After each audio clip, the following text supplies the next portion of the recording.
I do apologize. I found out that one of my videos was recorded, was overlapping another recording, and I was talking about deliverance, and got there thinking about the first time I went through deliverance. I grew up Baptist, and I grew up Baptist through my mom and my godmama. They were both Baptists, but my dad's side of the family was African Methodist, and my older siblings were Catholic. So I learned a lot through all the churches. Um, I left my godmother's church when I personally felt I was old enough to leave, and went to my mom's church where she grew up at because I wanted to be around some more family. And they always say blood is thicker than water and blah blah blah. But just finding out that just blood will do you worse than anybody else, to be truthful. Went over there and end up just realizing some of my spiritual gifts. And so I outgrew where I was, basically. Excuse me, I do have a bad cough right now. I outgrew where I was. And even at that time, someone very close to us ended up passing away from cancer. So there was just a lot of things going on, and all of my emotions and things. So I'm like, I'm up and out. And so even in the midst of all that, I ended up getting real sick. I was so sick, my body was hurting from head to toe. Even my teeth was hurting. And this went on for a little bit, even while I was going around trying to find churches and things like that. And so for years, off and on, the Lord was putting in my spirit. Her name is Jacqueline Powell. And I did get permission to mention her. She was a social worker at Arlington High School when I was there. And she always tell everybody, even to this day, she'll tell you that I was her very first crybaby. She helped me through a very, very rough situation. I was about 15, 16 years old. And every few years I would run into her. And around that time, it's like I felt her down in my spirit. It's like I needed her. And so I knew she had a church. I called the church, left a message, and they let me know that she wasn't around at that moment. So I was like, well, okay, that's fine. So end up leaving more messages, and I was sending messages. Let's see, people outside these apartments are distracting me. I'm sitting in the car recording this. I was online sending messages, calling, and leaving messages at the church. And I'm thinking I'm online chatting with her, and I was chatting with somebody, somebody else in the ministry.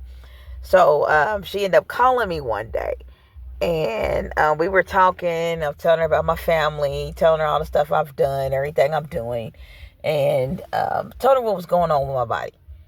And she's like, well, I have a healing and deliverance ministry, and every second Sunday we have service, and she's telling me about Bible study, just everything that they're doing.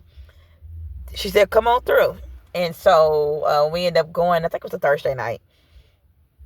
And I remember it's like I didn't take nothing out for the kids to eat or anything like that. It was just blessings on top of blessings that night.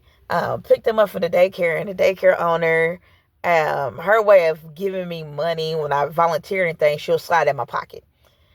And so I got the kids from the daycare. She typically feeds them. And I was like, all right, we want to go over to this church. And I said, I don't know what I'm going to feed y'all. I'm got to dig in my pockets to find my change. And I found bills that she had gave me.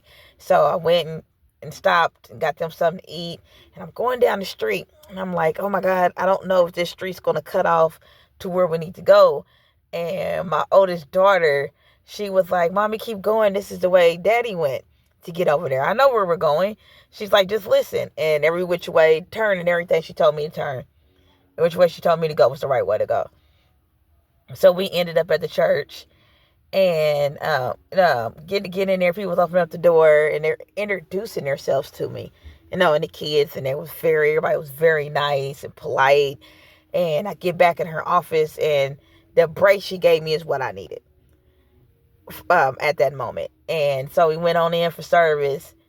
And so at the front of her church, it's a line of carpet from one wall to the front of the church where the altar is, from one end to another. And she called it the river. And she was looked at me, told me to come here and get up there. and she's praying for me, got the oil, and she's just touching me and everything. And she was, and the way she said it, she's like, I want you to breathe through your mouth like you're blowing out a candle. Got to praying. And now I realize she was speaking, well, praying in tongues and things. And I could feel the pain being lifted off my body. She's going through all this. And then she took me and reciting for being saved. And then she was like, well, do you want to go through deliverance? Well, I guess so. I don't know what it is, but all right. And a couple of ladies, they took me on through deliverance that evening.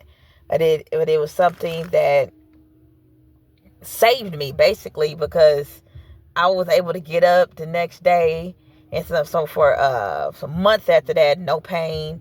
When it rained, I was able to actually walk out in the rain, and my body wasn't locking up or anything like that. And so basically saying all that to say this, I have no problem with deliverance at all. And some circumstances in our lives call for just that one-on-one with Jesus. That's it. And not being one-on-one with someone else going through that deliverance.